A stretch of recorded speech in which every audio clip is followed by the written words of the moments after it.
out of those. I'm sorry, I was on mute. Yes.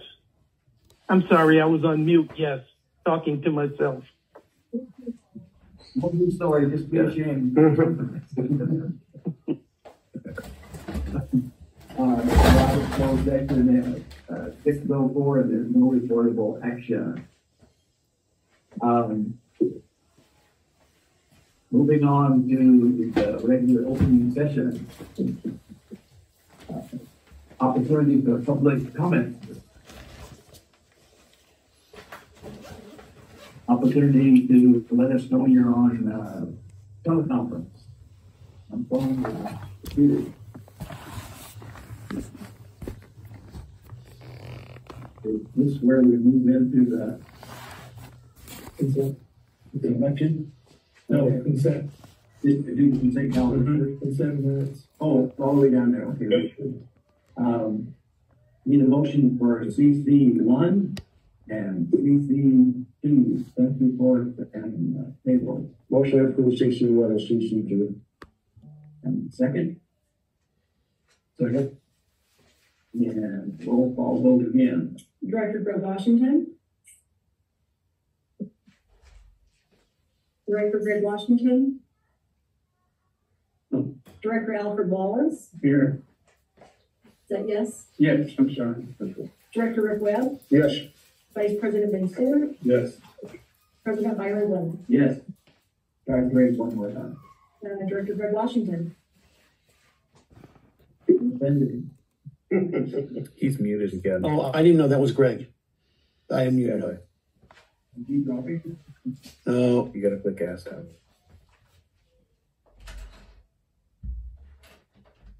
All right. Yes, I'm sorry. There you go. Moving on to minutes, M1, M2, M3, Financial Committee, Policy Committee, and the Special Board meeting. Motion approved. M1, M2, M3. Second, Second. roll call vote. Director Greg Washington. Yes. Director Alfred Wallace. Yeah. Director Rick Webb. Yes. Vice President Ben Stewart. Yes. President Byron Lynn. Yes, unanimous. Motion carried. Moving on now to new business. Swearing at the new. Swearing at the newly elected board member. Thank you, Mr. President. As your board secretary, I'm honored to administer the oath for the office and director of the Roseman Community Services District. At this time, I would like to ask Mr. Greg Wood and Mr. Diane Tony to join me and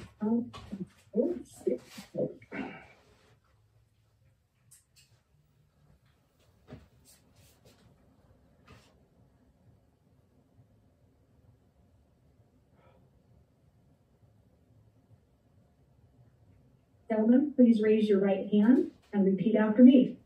I, and state your name, I, Byron Brennan, do solemnly swear do solemnly swear that I will support and defend that I will support and defend the Constitution of the United States the Constitution of the United States and the Constitution of the State of California and the Constitution of the State of California against all enemies, foreign and domestic, that that I will bear true faith and allegiance I will bear true faith and allegiance to the Constitution of the United States to the Constitution of the United States and the Constitution of the State of California, and the Constitution of the State of California, that I take this obligation freely that I take this obligation freely without any mental reservation without any mental reservation or purpose of evasion, or purpose of evasion, and that I will well and faithfully and I will well and faithfully discharge the duties discharge the duties upon which I am about to enter. upon which I am about to enter. Congratulations, gentlemen. Thank you, sir. Running. No, sweet. And then we get the. All right. These smiles, 1, 2, and 3. One more. Come on, smile. Perfect. Thank you. We don't have the heights marked out.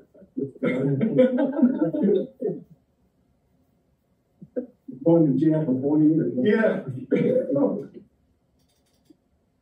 Hey, if you can't do the time, don't do the crime. President Winter, could I make one comment before you, put the powers here? Yes. Okay. Alvin, this is for you. Class act, like I said in the meeting, never heard you say something bad about anybody. You're easy to compliment people, and I think you're giving the version. Thank you very much. I know you ain't going no place, you're still gonna be around. Mr. President, thank you for the leadership. Thank you very much. Like I said, what I'm gonna miss about you, the good insights. Those are valued because what amazes me, what was applicable 60 years ago, is more applicable today. So thank both of you. Well, Absolutely. and, two things I'm gonna miss about Al. First of all, his previous, this was from this is the first time you were on it for 4 years. And I put it in my desk to keep it for you. And it's yours now, and you might want to have this too. His insight, just like you said, is grounded in lots of experience, not just in the work area, but working with people. Being a pastor is not a fun job. People are difficult to preach to and to deal with. And then the second thing that I'm going to miss about him is I was a junior member on the board. Now I'm going to be the senior member because Al was the senior member and the junior member, but now I have to be the senior member. But I really appreciate your care for Roseman, care for the people, and your ability to express yourself in clear language. Not a lot of hyperbole. You get it, as McGee would say, you get it down to where the road meets the road and make it clear. Thank you. Al, I would just like to say that, thank you for your service to the community and to this agency and to this board. And as I take my seat up here tonight, I am going to hopefully be you and the rest of the community proud by giving his dedicated and good service. And thank you. All right. Election of the officers. I will make the motion that the vice president, current vice president, would be the next president on the board, Ben Stewart. Do I have a second? I second. Roll call vote, I guess, huh? Yes. Director Greg Washington, Yes. Director Alfred Director Greg Wood, Yes. Director Rick Webb, Yes. Vice President Jim Stewart, and Yeah. Jim Stewart, and Byron Glenn. Yes. Motion carried. Mr. President, I would like to make a nomination to nominate Director Washington as Vice President. I second that one. Right now, gentlemen, Yeah, we gotta do that. we gotta move. Mr. Stewart is now the president. Yeah. Yeah. So we switch seats and then we'll do that. Ray, I'm gonna take your seat and you're gonna have to move. Mr. Jim, I'd like to bring to your attention that prior to this meeting, I was authorized to be the security detail for the new president.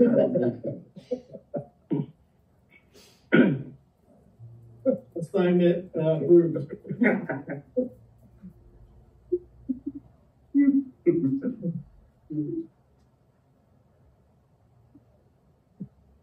You'll violate Brian Act this time.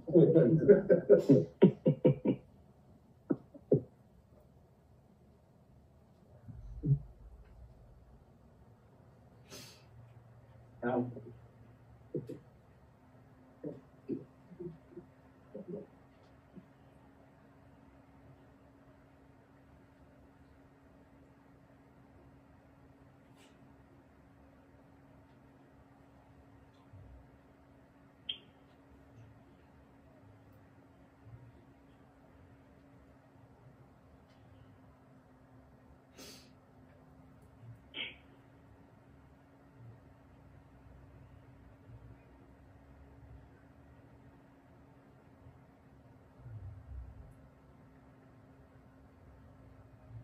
So, as the first thing I'm gonna do, is assume in front of the president.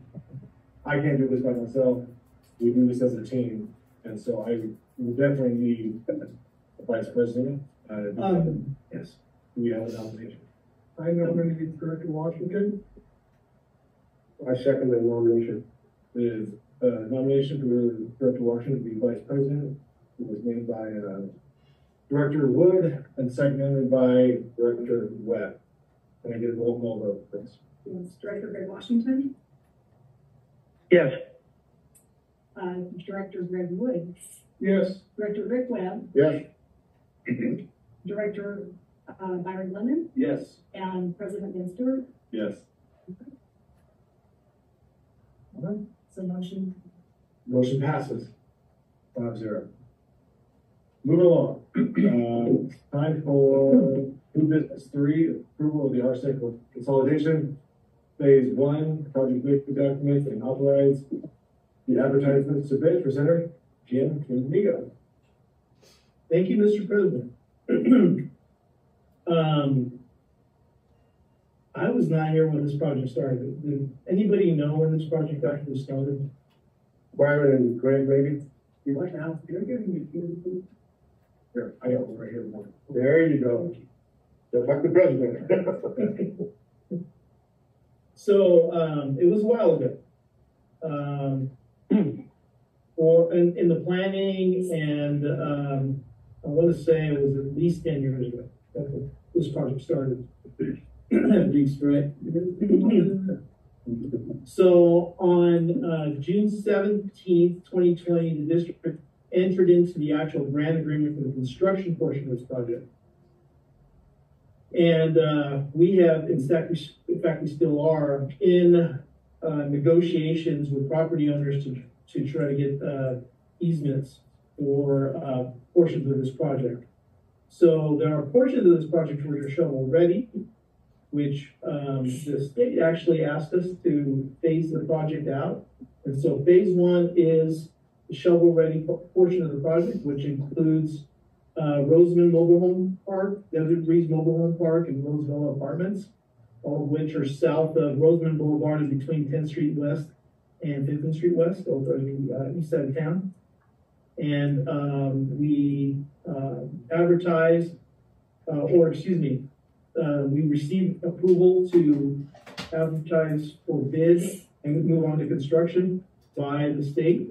And so we are bringing these contract documents to you to ask for to approve them and ask for authorization to bid. The cost estimate, the anticipated cost is the engineer's estimate is $1.8 million for this first portion.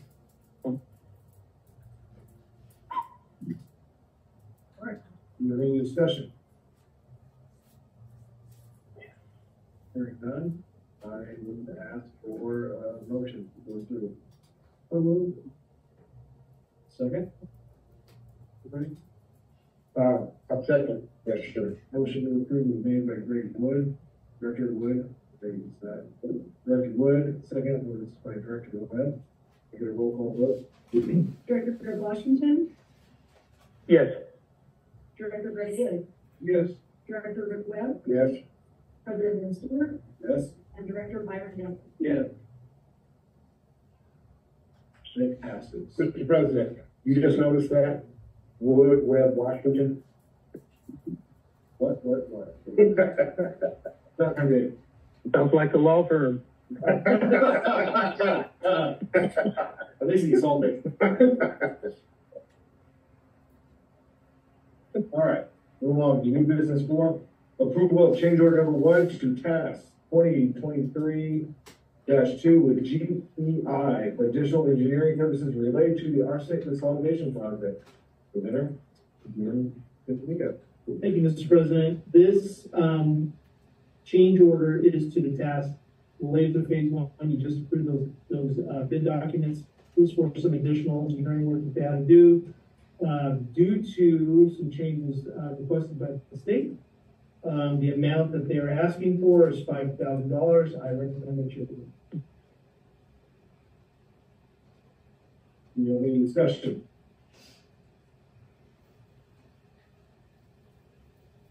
Remember that $5,000 project, I'm sure. Look, anyway, I'm mostly to approve, in before. Motion, Director Webb, have a second? Second. Second. Director Lennon. Can we have a roll call vote, please? Director Greg Washington, Yes. Director Greg Wood, Yes. Director Rick Webb, Yes, President Ed Stewart, Yes. Director Byron Brown. Yes. It passes. Move on. New business number 5, approval of task order 2024-6 to AECom for engineering consulting services related to chromium treatment. Presenter? Yeah. Thank you, Mr. President.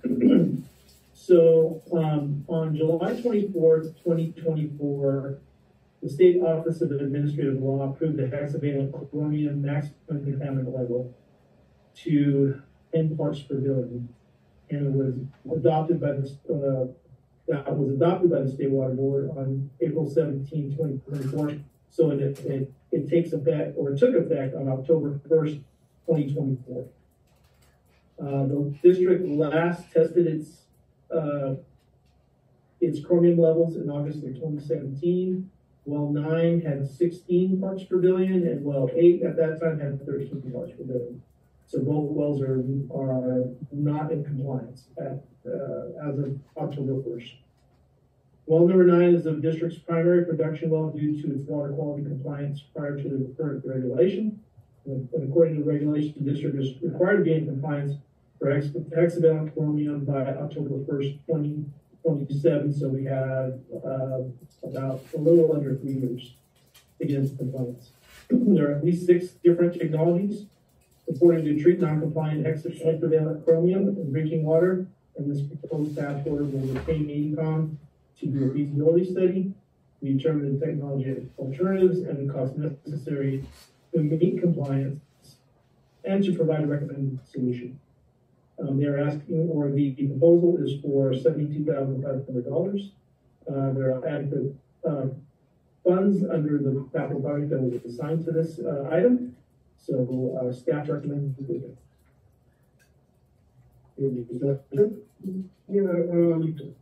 Tim, on the chromium, we talked a little bit about it, and in the past, versus the ion treatment and reverse osmosis, the GDAC was the most economically feasible way to do it. And the question that we had back then, that if we were to go with the GAC, have they gotten approved status when they clean the carbon and the waste product that comes out of there? What do they do with it? Is there some way they can figure that out yet? Good question. That's why we're going to hire AECom to help us answer that question. But no, you bring up very good points, because in any treatment scheme that you're going to adopt, you're going to have a waste product. You're either going to have the brine from a reverse osmosis. You're going to have the resin from ion exchange. You're going to have the spent carbon in a GAC. So in all respects, you're going to have you're essentially, you don't know if it's going to be hazardous yet. You know, if that's going to be considered hazardous waste. But that's all going to kind of play out in the study. But yeah, that's why we're. So you bring up a good point. You still got to deal with it. Curiosity, because I know there's something we can do, but it's, I wonder how it's going to all play out. And that's what I have a question for you, sir. Yes. You said 2027, what month? October, sorry. October. So here's the question I have.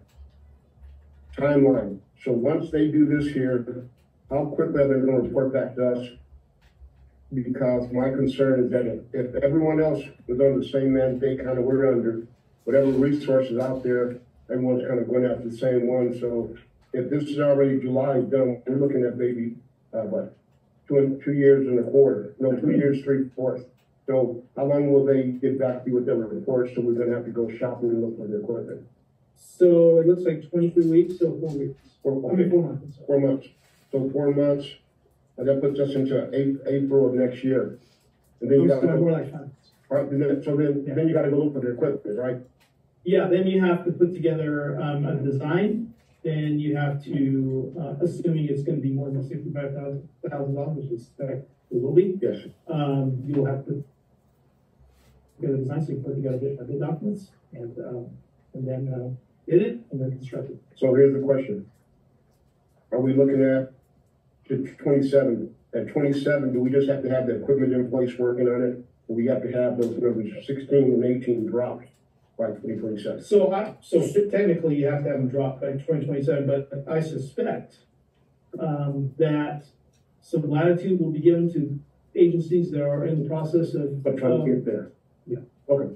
All right, fair enough. If sir. you're not changing the water, Yeah. you're just taking stuff out. So they get to do the feasibility, what's the best system, best plan, and they come back to you, you come back to us, and we say, let's design this out. We want to see not just the system, but we want to see the cost, so it can be appropriately applied and implemented. And then at some point, it's designed, put in place, and we work on the 16 and 18 number. Yes, to drop those totals. Yeah. Okay, gotcha. Thank you. Additional board discussion? Do I have a motion to approve? Motion approved, MB5. Motion by Director Webb, do I have a second? Second by Director Wood. Roll call vote, please. Director Greg Washington, Yes. Director Greg Wood, Yes. Director Rick Webb, Yes. President Vince Stewart, Yes. Director Byron Lynn. Yeah. Motion passes. New business number 6, approval of the trackable track water service replacement project change orders number 3. Presenter, King Mingo. Thank you, Mr. President. So we are just about done with the Traco Track Water Service Line Replacement Project. In October, the board approved change order number 1, which had 17 working days because of a delay in obtaining the encroachment permit from Kern County.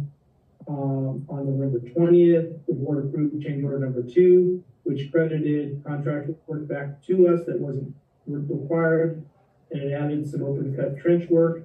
This change order number 3 adds some additional square footage of pavement repair because of the condition of the pavement that Kern County is requiring us to restore. That's more than what was planned for. And actually, we're going to do some of that work in-house also. But the work that we're asking our contractor to do does add 1,574 additional square feet at a cost of $47,220. That is a proposal. It'll revise the contract amount to $791,601, which is still less than the original bid amount of $808,539. It's also adding additional contract time as well. That extends the project completion date to December 16th. Staff negotiated this scope with the contractor, and it's recommended that you. Any other discussion? I got a question. So, was the damaged asphalt to a contractor, or was it just like they're doing the work and we need to put it back and all the things? So it's a complicated answer because a lot of the pavement in that tract has already been compromised by that's why we're doing the project. Yeah. Because we're fixing the links. So a lot of that pavement was already compromised. We've done work in the past, we've gone over there and chased leaks down, made repairs, patched back. It never returns to the original condition. And that's been over, I don't know how many years you've been fixing leaks up there. So, years. we're actually doing a little bit of catch-up work on some of the patch repairs. What the contractor, we're asking the contractor to do is, he had to cut out a bad portion of concrete, and the county said, well, you need to fix it a little bit bigger because of because of the degraded pavement. So, he's there, he's got his equipment, he said, go ahead and do it because it is all part of, essentially the part of the cause of why the treatment has gone bad. It's not just his work, but it's also just for the commission. Anybody else? Anyone to discuss? All right, and I get, Bruce. Oh, for MB6? No question, we approve MB6? No? So move. Can I get a second? I'm sorry, you made the motion. Director Glenn make the motion. Can I get a second? You can do it now, or I can do it tomorrow. Can I get a second? For Washington, are we gonna take the other, no, he moved. Oh, okay, I'll, second on, MB-6. MB6, can I get a roll call vote? Director Greg Washington, Yes. Director Greg Wood, Yes. Director Rick Webb, Yes, President Ben Stewart, Yes. and Director Byron Glenn. Yes. Passes. Moving on to MB7, approval of Fourth Amendment of Property Management Agreement with Antelope Valley Water Storage for Willow Springs Water Bank. Presenter, Jim Domingo. Thank you, Mr. President. So this is the agreement with, Antelope Valley Water Storage LLC, AKA CIM, for the maintenance of the water bank. As you know, we maintained it since 2013, when the property management agreement with them to maintain the bank was first approved. It's been amended 3 times to extend the date, and this Fourth Amendment will extend the property management agreement to December 31st, 2025. The district gets reimbursed for all its costs. And like I said, we've been doing it for 11 years. We recommend that. Any discussion? Any motion for approval? I make motion for MB7. Motion, Director Glenn, second. second, Director Webb. Second, Director Webb. Make a roll call vote, please. Director Greg Washington, Yes. Director Greg Wood, Yes. Director Rick Webb, Yes, President Ben Stewart, Yes. Director Byron Glenn. Yes. Discussion, passes. Motion passes, and even without MB7 passes. Discussion, D1, discussion of air quality studies related to Chiquita Canyon, LLC landfill, presenter, Jim Domingo. Thank you, Mr. President. This discussion agenda item was placed because the board was made aware of some recent press at Chiquita Canyon landfill. And so we reached out to Waste Connections, who's also Chiquita Canyon LLC, who works is doing the work for Chiquita Canyon LLC, to provide some information as to their response to the lawsuit and some of the allegations of cancer cluster that's being alleged is being caused by the landfill.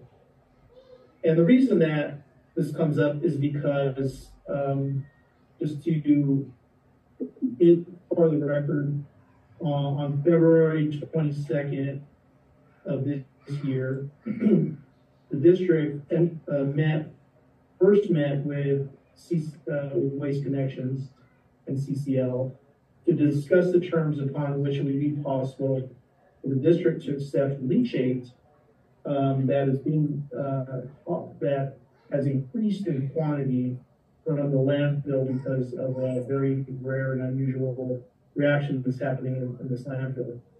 So they reached out to us for a potential to partner to utilize our ponds to improve them and use them to accept leaching. So we actually initially met on February 22nd. On April 10th of this year, we executed a letter of intent to move forward with the discussions and consideration of agreements.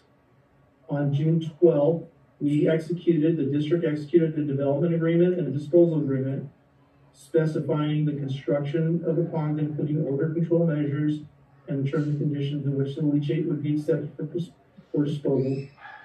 On July 23rd, district staff and CCL met with Lawton to discuss the expected permitting requirements. The Lawton staff indicated it would be permitted to surface impoundment under the solid waste program instead of the wastewater program. And the permit would be issued after the existing sludge was removed. So part of the conditions of the project or the agreement was that CCL Waste Connections would remove the sludge, sludge that was accumulated over however long the ponds have been in place. The sludge has been there since then. Remove it and dispose of it offsite. What I have not mentioned is that ahead of being contacted by Waste Connections CCL, that the district actually did an estimate of how much sludge we had out there and the cost that it would take for the district to haul it off, to remove it, haul it offsite, and that price tag was about $7 million. So since the removal of this sludge was included as part of this development agreement, that is the primary reason why the district was interested in this partnership and entered into the agreement. So I just want to make that connection clear. On August 5th, the district staff met with Kern County Planning to discuss anticipated environmental compliance. The primary concern expressed by the planning director is odor based on the negative press. Due to the odor complaints and air quality violations at the Chiquita Canyon landfill facility, the planning director was not, still is currently not, in support of the project. On October 15th of this year, district staff, the president of the RMAC, and the Kern County District 2 field representative visited the East Valley Mediation Facility in Mecca to observe the delivery of Chiquita Canyon leachate, the actual leachate, not the odors from the landfill itself, but what odors were coming from the leachate. And actually, John was part of that field trip. There were varying personal reactions to the odors emanated, but generally the odors appeared to contain within a quarter of a mile of the discharge level. That was the report I got back. I did not go on that trip. On October 17th of this year, a lawsuit was filed against the operator of the Chiquita Canyon landfill on behalf of two plaintiffs living within 2.5 miles of the landfill, alleging health issues due to the landfill odors. On the same date, a letter from the LA County Supervisor for the health for the area and Health Department Director urged the Los Angeles County Cancer Surveillance Program to investigate whether the facility is causing an alleged cancer cluster in the region due to the gases being emanated. And I will say that again, this is at the landfill. Your board directed staff to contact CCL to respond to the cancer cluster allegations, and CCL provided Waste Connect a letter that Waste Connections put together, and it's included in your packet, dated October 18th, responding to the LA County Supervisor's Health Department letter, which references two studies. And I'm not going to go into the studies specifically. I'm going to discuss, and I provided a link to the studies. Should have been able to access it either online or through the packet. If you have trouble doing that, let me know. I'll make sure that you get them. But in essence, what I gathered from the studies, and by the way, Tom Riley with Waste Connections, I think he's still on the line. Are you there, Tom? Not? Okay. Yeah, he is. Actually, he's different side. He is on there. Okay. He may have some additional comments, but in essence, the studies indicating that were provided. And actually, both, and one was commissioned by the county, and one was commissioned by Waste Connections. Okay, so and each study determined that the cancer-causing odor or chemicals of concern, benzene, and I forgot the other one, but benzene was the primary one. Right, benzene. Benzene, thank you, Tom. That the levels that were discovered around the site were generally no worse than anywhere else in the universe.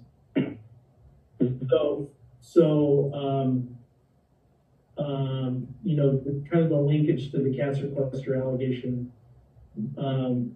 based on that study and that one constituent, appears to not there not be a connection. But the other comment I would say is that I think the odor situation is a very individual. It's a very individual reaction. Odors are very individual. You know, one person's perfume, and this is literal, one person's perfume can make another person have headaches. So that's kind of the nature of odors. We all, just like food, we respond differently to, some people, you know, can't stomach broccoli, some people can. So we're all individuals. So there may be individuals that just absolutely are being affected in the adverse manners.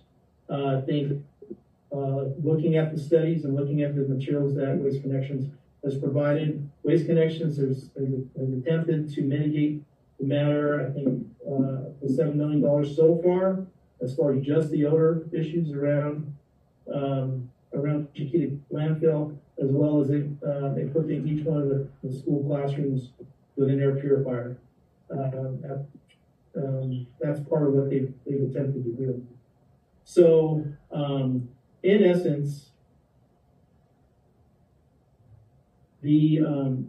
what I think, what my recommendation to the board would be for each one of the board members, either together or as a, I don't know if we can do that, we can do that, have a field trip, John, all together, but we need to go to Chiquita Canyon, smell it there, go to the discharge site in Mecca, smell for ourselves. And then considering that, you know, be prepared to either then deliberate whether or not this project is worth avoiding a burden of about $1,400 per existing sewer customer. That's really the choice we have. So that would be my recommendation, would be for everybody to go visit sites. And I think Waste Connections is offering is not just offering, but is hoping that actually happens. Tom, you have anything else to add to the report?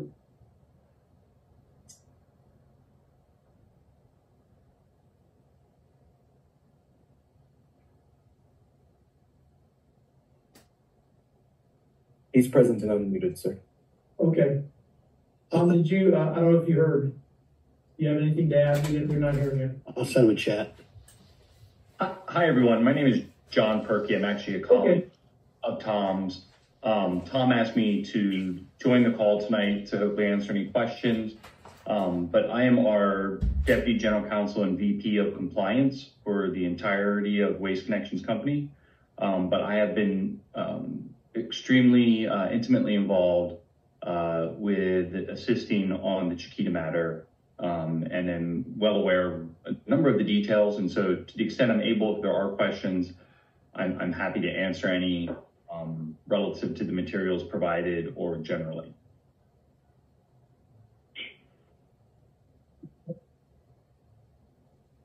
With the permission, I'd like to start off. My name is Greg Woods, and this is my first night on the board. Thank you, staff. You're welcome. I want to, before I've done my homework, I've had some discussions with Kim on this.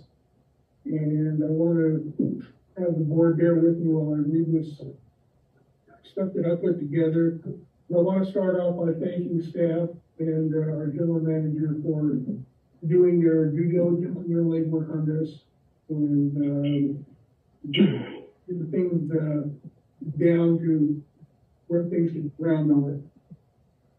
I want to speak on this proposal that is before us tonight.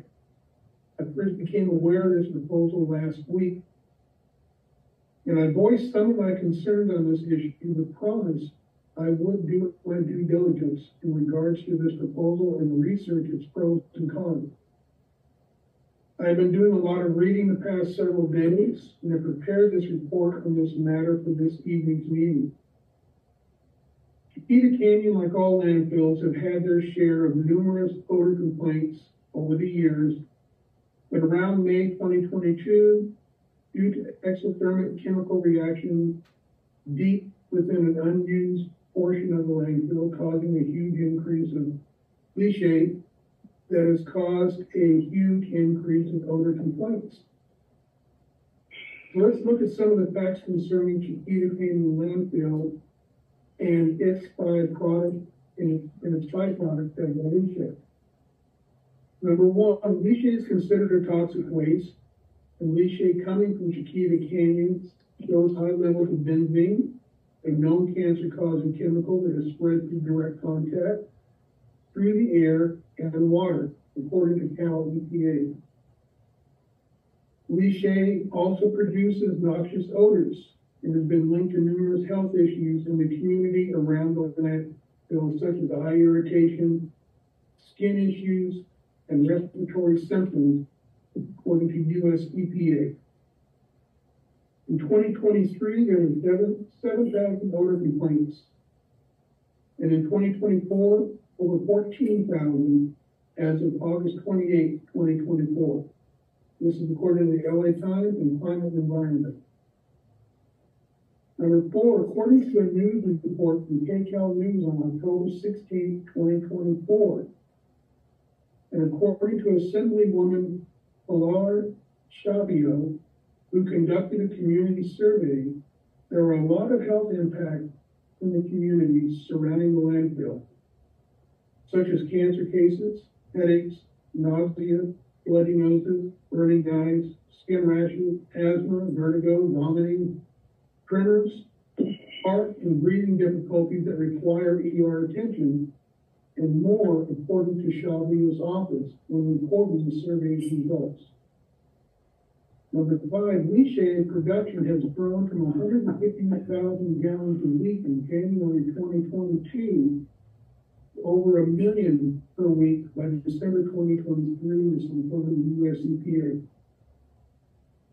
On January 17, 2024, the South Coast AQMD and CCL determined that they believe that all odor complaints are related to landfill gas, leachate, associated surface emissions. This is from the US EPA Unilateral Administrative Order. On February 27, 2024, Rowe Associates, on behalf of Los Angeles County, detected elevated levels of H2S in the communities surrounding the landfill. H2S is hydrogen sulfide gas, and it gives out a smell of rotten eggs or sulfur, and can be an irritant to the eyes, nose, and throat, and can impact the neurological and respiratory system.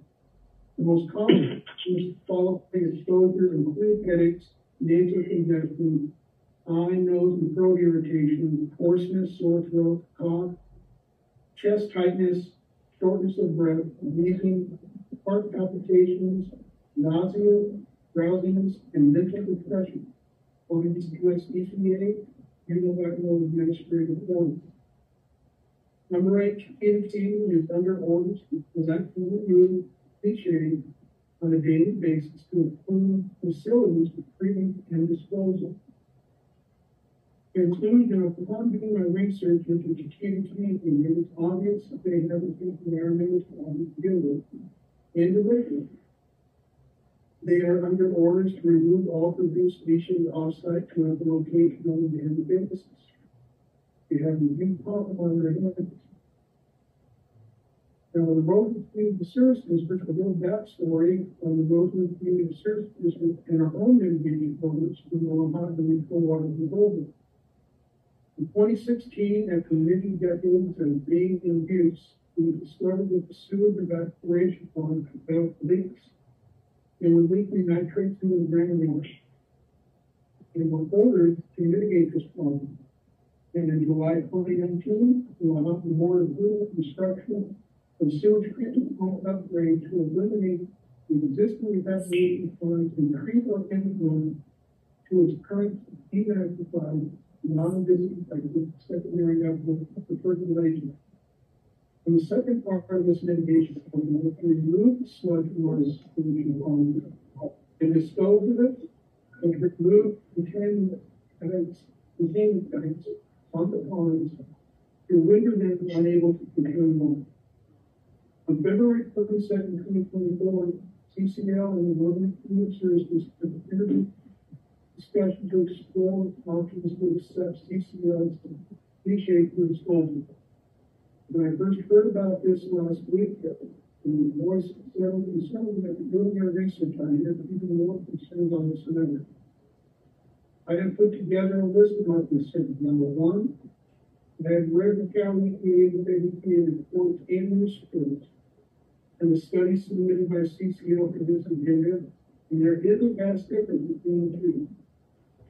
CCL wants to pay all the expense to minor funding with a liner that has been approved by the Lawton Board. It was explained to me that this liner is designed for solid waste. So the concern is it is not guaranteed to leak. So if over time this liner develops a leak, we are in danger of contaminating our own groundwater system. Number three, the leachate would be still here to evaporate and dry, leaving the dry residue in the well. My question is, where will it be disposed of? And if there is no place to dispose of it, we need to stop it. I find it highly unlikely that any landfill will take it because of all the new regulations on landfills to ask for efficient being free. Number four, how do we contain the dry leachate from the winds blow? The winds will have the potential to blow leachate and empty all of the community, exposing the community to harmful elements. When the winds blow, the residue will be spread over our circulation pond, landing on the water surface, risking possible contamination and readings and monitoring wells that in turn would cause us to be in violation of our district permit. And the community will lose the valuable sources of water, not to mention the cost of mitigating this new problem. Number six, odors are the biggest complaints coming from the communities surrounding Katy. There were 14,000 complaints in the first 8 months of 2024. Since the leachate is kept in an open evaporation pond, there is no physical way to employ any kind of defense on site to control odors. In the agenda report, it is stated that odors of the Mecca, California facility appear to be contained in a 40-mile radius. According to the U.S. EPA and South Coast EPA, odors have been detected in a far-reaching net, including Winsdale High School, which is approximately 5.5 miles from Katy. And in reference, Roseland High School is approximately 3.5 miles away from Roseland Treatment Plant. To wrap this up, I wanted to look at the situation that you and to look at the potential problems here in Roseland. I promised to look at this and develop a list of pros and cons. Pros, this would help Roseland financially with the slate litigation that's $41,000 more. Would also provide Roseland with a source of revenue for many years within the leadership. Cons, by bringing Chiquita County leadership to Roseland brings the potential of bringing the problem that the communities around CCL are suffering from riding along with that river. By bringing in an odor-producing leachate to our community could expose our community to the same water and the development. of the community surrounding CCL is currently suffering from. The possibility of the palm liners developing a leak that could reach into the groundwater, causing damage to our community's water supply, and also create a very expensive remediation cost to the community where it can happen. And due to our winds that blow in all different directions and the terrain with very high velocities, will blow the gravitational waves throughout the community and into people's homes and properties, so the community can help this. The winds will also blow the gravtation onto the water surface of our circulation point, causing the constant contamination of the water, causing to be in violation of our discharge permit, and decirculation ponds provide approximately 1,300 acre-feet of water per year to the community. Elevated levels of H2S was detected in the community surrounding CCL. According to a study by Lowe Associates, so my concern is that the plant itself and the potential high levels of H2S putting our employees at severe risk for exposures to high levels of H2S.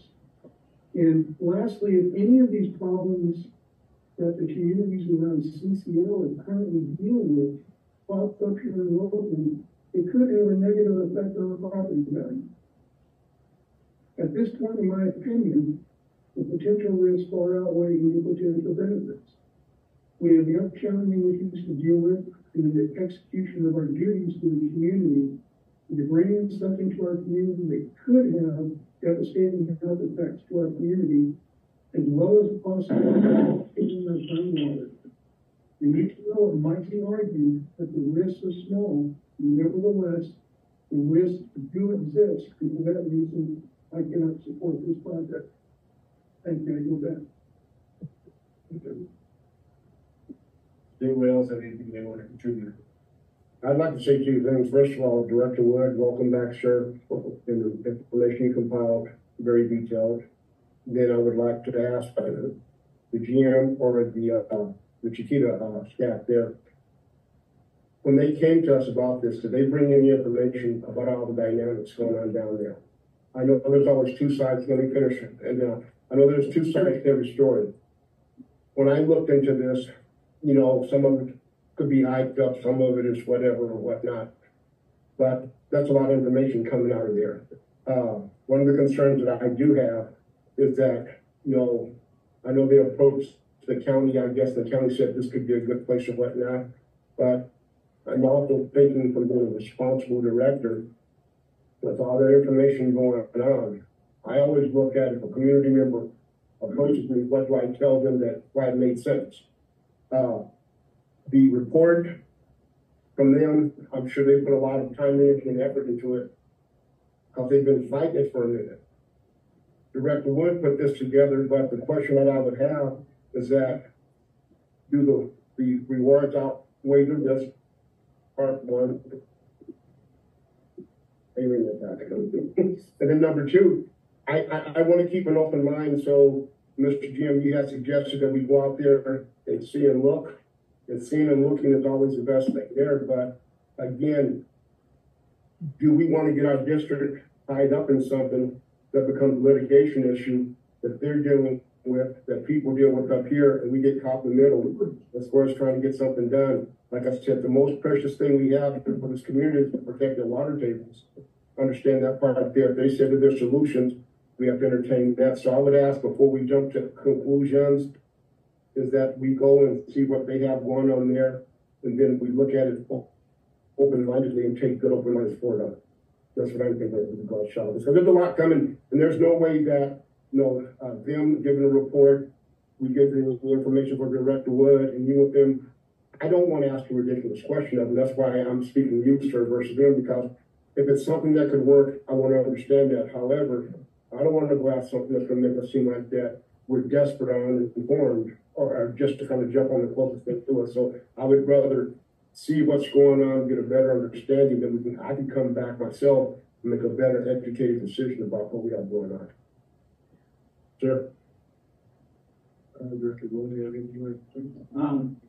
I have a similar thoughts of that. My thought is it possible for us as the board to go there and actually have a meeting there. You said if we go together, we can't talk. And not just the facility, spend the night and talk to the people in the community. You know, that, to me, that would give us, I don't know, can we have a board meeting off-site? So, Where we, yeah, that's a question for John, number one. I don't think we can have a board meeting off-site. We can't do that. It has to be within the district. And there's gotta be some provision for a field trip though. I don't know, John, that'll be a question for you, but, to respond to all of your concerns, number one, you're doing your homework. This is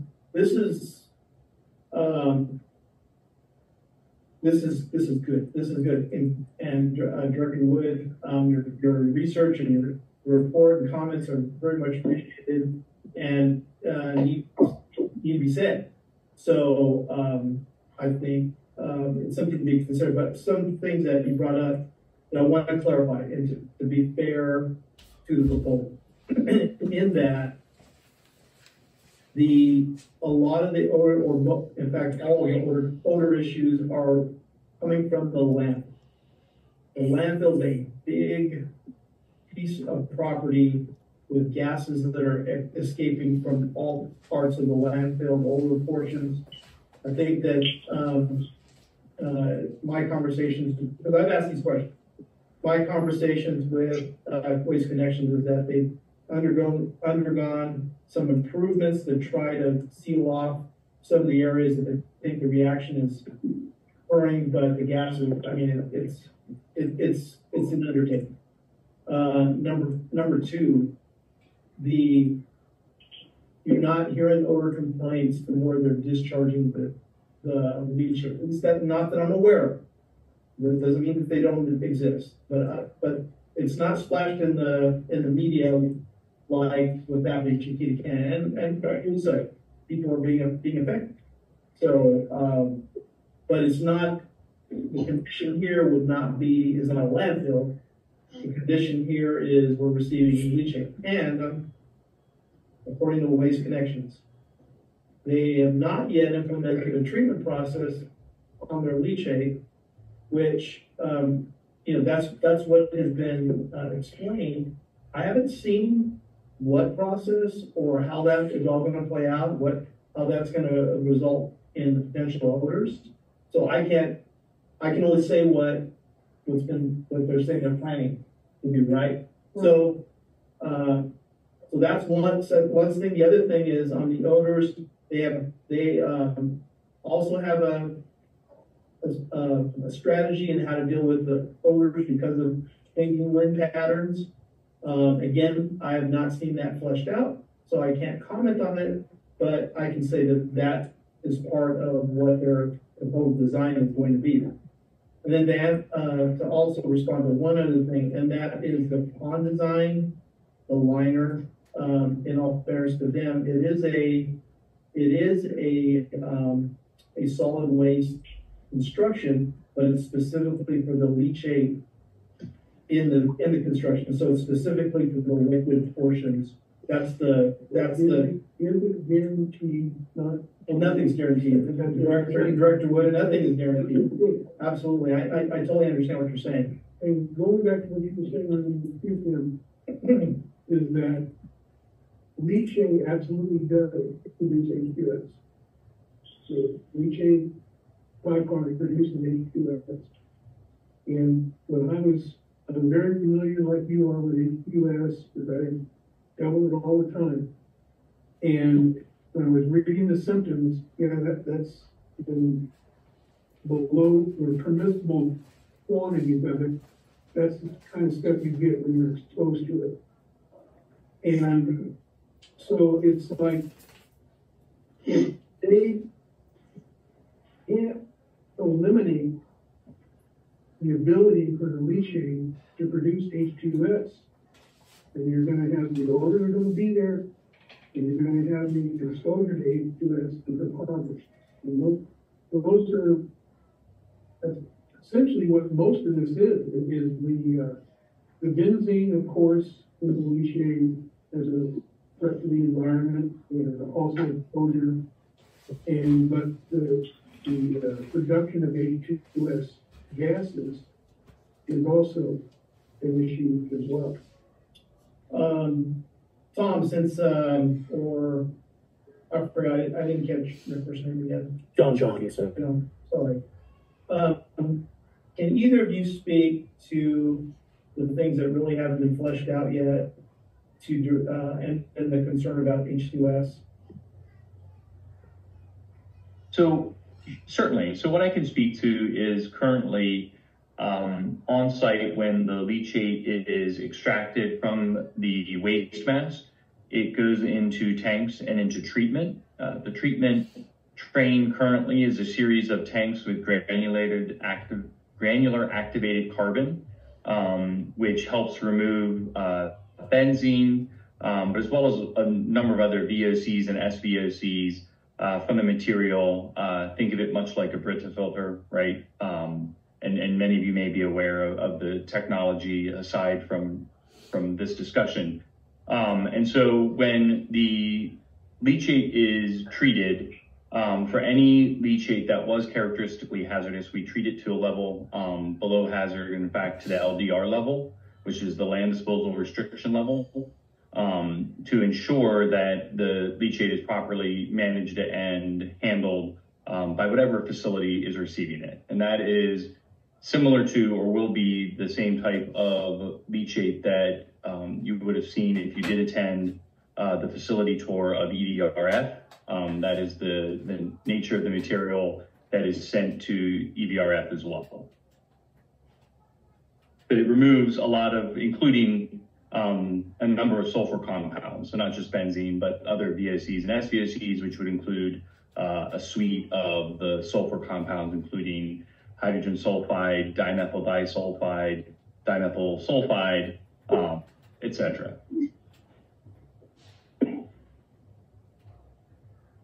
Thank you. My recommendation is always going to be, you need to go take a look at it. Do your due diligence, take a look at it, because I've tried to explain to you what the alternative is. So, to the project, and I can't speak to, I can speak to the cost effects, because, as an engineer by nature, I'm a numbers guy. So I'm looking at how much does this cost, the benefit, the potential project and the benefit. But to be frank with you, you guys are the elected officials that have to meet your neighbors in the grocery stores and have to consider that as part of your decision. And in order to make that decision intelligently, I think you need to go see the sites for yourselves and make that decision on behalf of the community. I'm going to be, I have no skin in this game here. I'm going to be happy with whatever choice you make. I just know you need to take care of the site. But I would also say, sir, you're right, you do. But if the benefit creates more of a dynamic issue for the community, because sometimes the perceptions of become the realities. And what I'm not prepared for is someone saying, you did this to us. Because that's something that none of the staff here has to answer up to, the board has to answer up to. I'm just meaning from an overall wellness. I have some of the things I've seen in Director Wood's report. I'm going to look at the report side, well, the things that they have side by side. And one of the things that keeps coming back is that even if it's a good thing, do good things have bad results? Because if we had no other option in the world, consider. However, when there are other things to look at, but also is that I'm the one, the board's the one, you're the one that when people come up to us, not the Chiquita landfill people, they have to come up and say, well, why did you guys do this here? And I can say, well, we're going to save $1,400 on your bill, over a period of time, and we're going to do these good things there. But then you have to look at the community wellness thought process. That's what I'm thinking. That's why we have, before we jump to a conclusion, we gotta go look at everything there. And then we can argue back and forth to the A, B, C, D, because all we now, we have two pieces of paper and two people that have two vested interests in different directions. So I really think what we do is we go look and see here, ask questions. I like what Director Williams said, ask people in the community. They live there. The other part of it, if you look at this here, the two communities that they looked at, they didn't go to Beverly Hills, they didn't go to Brentwood. Why they go way over there and way over here, I don't know. Maybe if we go out there and look, maybe it's the locations of it, You're talking about, I'm sorry, the sites they picked. you're talking about Mecca and you're talking about. Yeah, the sites they picked. So, and then maybe if we had them actually here in front of us, we could ask the question. I would also, if it's that important to them, you know, could they have showed up to the meeting, so maybe we could ask them directly versus asking them online there. Maybe they were just scheduling their permit, but it'd be kind of nice to people that are asking us to help them if they can show up, engage, so we get engagement in conversation face to face. That's a professional courtesy at minimum. Professional courtesies at minimum. I don't know if these two gentlemen are the one, but it's amazing. As long as I've been on the board, I've been part of this community, people always ask us for stuff, but they don't extend the courtesy to come out here to ask. Or maybe they weren't invited, I don't know, but there's more that needs to be done. I know that this is not an open window. We got to look at it in a particular timeline and entertain that. I just think that we need to do our research, and it'd be kind of nice if they at least came out here and met with us face to face so we know what we're talking to. So, thank you. All those points, appreciate the discussion. Brings us to the end of our meeting. Let me say one more thing. Is it possible for us as a board to go there and spend the day there and night and visit people like we said and without violating that? I will work with John on that question. I don't know if that's possible, but I'll work with John on that question. Yeah, I can tell you that there are mechanisms for site inspections within the Brown Act, so we can meet the requirements and get you what you need to do.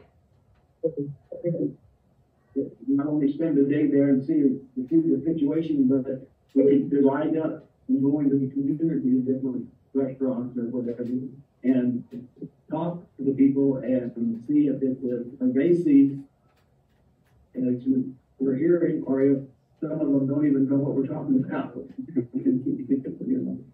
That one might be a little over the line, but we'll see what we can do. This is a discussion. There's no need for a motion for approval. You have said much over that, but you'll speak out loud. You put your hand up for yeah, we're going to do director's report. We're getting close to being the main point there. Director's report. The previous president always started with the left, so I'm going to start to the right. Not right, you're right. Couple things is, first of all, we're not going to have any more meetings before Christmas, are we? Correct. Well, I hope everyone has a good, safe Christmas. Remember the reason for the season, they would say. It's not about you, it's about the people around you and the spirit of it, number one. Number two, Director Wallace, thank you again very much, sir. You don't speak a lot, but when we speak, it has volumes. Thank you for that. Let's just be good to each other, folks, and remember the dynamics of, and I know I've always ask questions about PFAS, but this afternoon I was on a webinar, and I even called the district manager and even asked him a question about it. This PFAS is taking on its own life, and what was interesting, there's a company back on the East Coast, it's a law firm, and they said, well, just get involved in these lawsuits and we'll represent you. Kind of sounds like almost the auto thing. Just bring the claims to us and we'll figure out what the damages are. But I think one thing they did say was kind of encouraging. They were saying that they're starting to look at these companies that have done all the polluting, these big companies that have made boatloads of money. They're kind of circle back and said, well, maybe they should be responsible for some of the cleanup. The GM assured me, thank you, sir, that we're in pretty good way. That we tested and we're coming up pretty clean. But something else I thought about, the PFAS ship has sailed because you're moving past newborn. You have some kind of contamination in your body just because it was there before we even knew what it was. So how we figure that out, I don't know. But I would encourage all the other directors. Some of these webinars, you get just enough to be dangerous information. But it's good information to kind of know what we're dealing with and how we can best serve the community. And welcome aboard, Mr. President of the board. Thank you.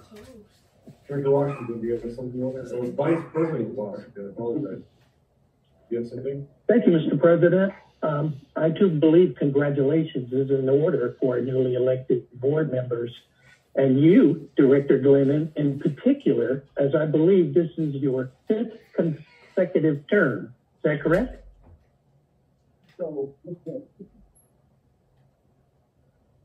That's quite the achievement that spells legacy. And to our outgoing director, Wallace, it's been an honor to sit next to you on this board and set forth vision to move the district forward. 4 years ago, I lost my appointed seat to you, and I wondered, who was Alfred Wallace? Well, fast forward 2 years ago, and I got to find out who he was. A man with integrity and morals. Not to mention Charlie Wallace's father, who I think the world of and who taught me the eye of detail in coaching.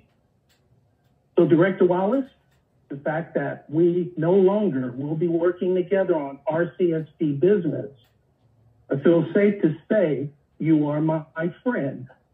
And sometimes friends buy friends breakfast at Tom's on Fridays at 10:30 a.m. So I will see you there. I was thinking, if I'm right.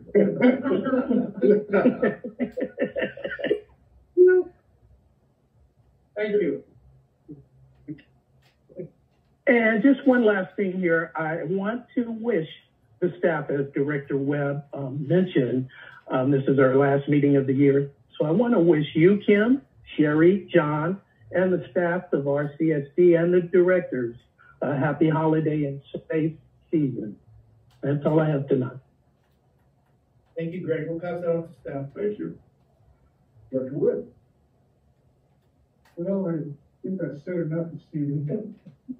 But I would just like to say I'm glad to be back on the board and look forward to working with everybody over the next 4 years. And want to wish everybody on the staff and the board a very Merry Christmas and a Happy New Year. And I'll see you all after the first of the year.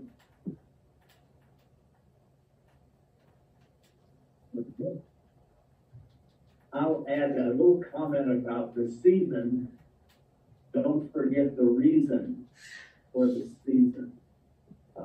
And I think we have forgotten as a nation and the people the reason for the season. And we haven't passed it on to our children very effectively at all. Aqua Conference, I'm just going to give you a couple things from the Aqua Conference I was at. This is the general statement about what I got from all the different areas. Change is coming because of the new president. And the expectations are that we will get increased support for water issues and we'll get decreased restrictions and regulations for water issues. That was the basic summing it up all together. And then I went to this one because we were dealing with it. It's called the ADU, accessory dwelling units. We're dealing with that and it's an issue. And there were a couple of them that I went to. This one is by a fellow named Holland Stewart from EDK. And I got his number and he was called him and he would be happy to help us. But the key codes, one is 663246. And yes, we can charge a connection fee and usage fee. The other one is 663238. And no, you can't. so, you know, I don't know. And the bills, the AB Assembly bill is 1033. The Senate bill has 12 11 and 1077. But here's the bottom line. We need to formally adopt an ordinance in relationship to this, even if it doesn't work with the current one we have. We need to look at these codes and adopt a relationship that is one that we can follow, because this may be the first one we're experiencing in Bozeman, and I think it's going to come along again because it's happening all over California. And average homeowner is looking at an opportunity to put a little place in the back and get some extra money. And that means connection fee for us, maybe, or not. Thank you, Director Glenn. For myself, I'm going to sum up the echo chamber, but happy holidays to the staff. I appreciate you guys. I know it's a hard job, and it's a lot to get stuff prepared for meetings and take time away from your family. So I hope you guys enjoy the time you have being home like that.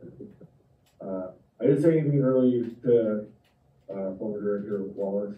I've saved it for this just because I just want to say, you know, my brother has worked on projects with Wallace, and I've heard things before I even met the man. And everything my brother has said is true. You're a good guy. You're a hard worker. Your heart's in the right place. And I hope to see you around sometime around here anyways, and come in and say hi. And I don't get to do lunches or breakfasts on Friday. I apologize. Got tied up doing other things. Welcome back, Director Wood. Glad to see you sitting here. Director Glennon, you have made huge shoes for me to fill for the next 2 years. I only wear about a 10.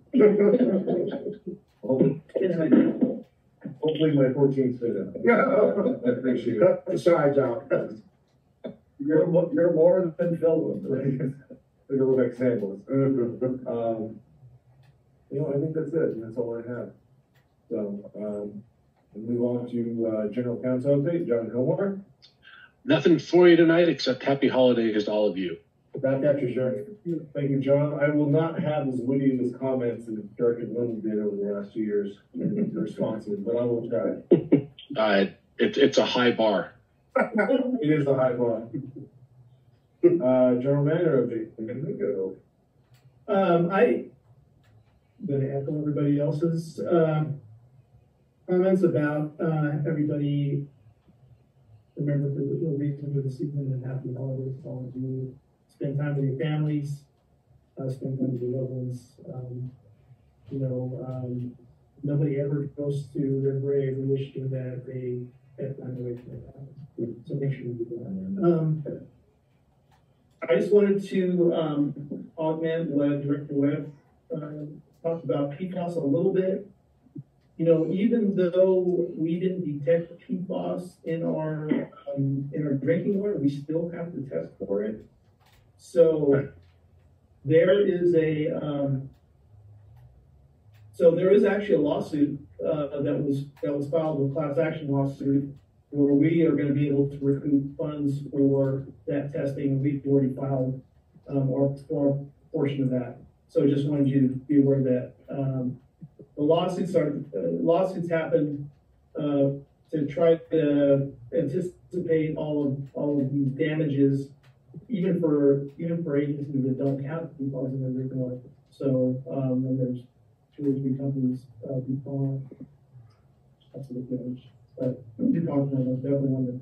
Anyway, I just wanted to augment that just to say we actually do have a claim file for one of those class action lawsuits. With that, I don't have anything else. I think I overlooked the agenda tonight, so I appreciate all your hard work and homework that you do, and thank you for your support. Always. When you said that about many times in Santa Fe, John, something in my mind that one of my old bosses used to say to me, the only people that remember the late nights, long hours after you retire are your kids and your spouse. So we do appreciate you guys doing that, and don't get me wrong, but you know, I feel our priorities should be to our families. Absolutely. So, Director of Administration update, Sherry Town. Great, thank you, Mr. President. So we did have 22 accounts that were shut off for non-payment for the beginning of this month on the 3rd. We issued 203 letters of pending shut-off notices. They were mailed today. And just a reminder about the blood drive. We have, as of yesterday, 38 people that have signed that. So we're on our way to meet our goal of 4,500 units. And just a reminder to the directors, please turn in your request for payment slips to me because we have payrolls have been accelerated a little bit because of the holidays and with this process for you. And just happy holidays. Thank you very much for your support. I have a question for you Yes. about, we have no turn off during Christmas, do we? Okay. Yeah, first of all. We started everything a little bit earlier in December because of the closure of the office. So if you have another question, maybe this is for you, John. This morning, I turned my water on and it was a trickle, like not kind of there. Were you in the 22? Huh? Were you one of the 22 that got shut off?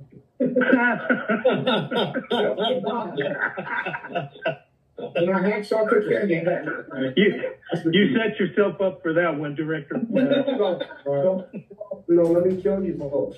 Let your wife wake up with no hot water. Oh, Hey, but it was coming out very thin out. I mean, if that's something that was over on that side, it was. So I didn't hear of any complaints, but Okay. it was 22 degrees. Yeah, that's what I thought. I was ready to come by your house and get a bucket of water because that shed woke up with no water. And you should have saw me out there. I'm turning on the faucet to make sure that nothing had froze over. And I checked the bathroom. The bathroom was perfect. So I guess I had to get towards the kitchen. But you talking about sweating. I kept looking at my dog, John Wick. He's like, Rick, what are you running around for? Dude, you don't know yet. So maybe John, would that possibly be a regulator issue or? It could, but if it's cleared up during the day, I don't. yeah, I don't, like I said, I turned that on to give him water. And it was a trickle. I mean, like, it started off like there was like an air in the line. Maybe that's a better way to put it because it started and it stopped. Okay. I went and checked outside, came out, checked the shower for Sharon. Checked it. Then by about 8, 9 o'clock, it was back going. So I just maybe bigger bubble, like got in the line or something. Yeah, it sounds like a freeze because they don't have regulators up in other things on it. Yeah. So yeah, we're good now, but yeah, I would have been probably on the meeting because. So anyway, so we're not turning water off. And you'll pay for that comment, by the way. So, and if you have not seen the blaze that Sherry has on, it's a beautiful color. Yes. I have a question for you, Sherry. Back to the Red Cross blood drive. I heard a little chatter about this. Is there an age limit to donate? I think it's 16. Okay, 16. Got it. What's update? John Howard. I don't have any updates. If you have any questions on your packet about the public works report, I'll be happy to answer them. Tell them, John, you missed your window. What did we get? Oh, like the whole board is aware, we got our new backtrack. I just signed the check. $6.99. Yeah, we, the insurance committee yesterday, John said his truck, back truck had come in yesterday. John, I got a question regarding that steel pipe corrosion. Is there like a sonar or anything that we can use to see prior to a break of a pipe like that, like, pipe wall thickness, or is it just kind of one of those things that you know the age, you know the water's going to be eating it up, or is it just gonna be waiting for it to start moving? On the steel pipe, Yeah. so there is devices that can check the thickness of the walls with, Right. you have a steel pipeline that's aged and you're actually trying to see how much longer it's got. I'm looking at all the pictures from that job, and I am thoroughly impressed. But I was not one of the guys in the hole. Oh. But I was looking at that hole, not the hole they were in, but the hole on the thing. I'm like, man, that's a good one. Anybody got anything else? On the pipes, John, are they, renew, what's the schedule on that? On the new, I'm sorry, on new, On the new steel pipes, when they renew, what's the schedule? Is it schedule 40 or I believe it's schedule 80. schedule 80? Yeah. And the only real one that we have is right out here in front. There's this one here, there's also out on 50th Street. So but for the most part, all the newer stuff is all 9 up to 15. Okay. Great, thank you. Something else, Sherry, just for my clarification, for adjournment, it's actually not required for a motion in a second. That's all correct. But I do see it that it is listed here on the agenda.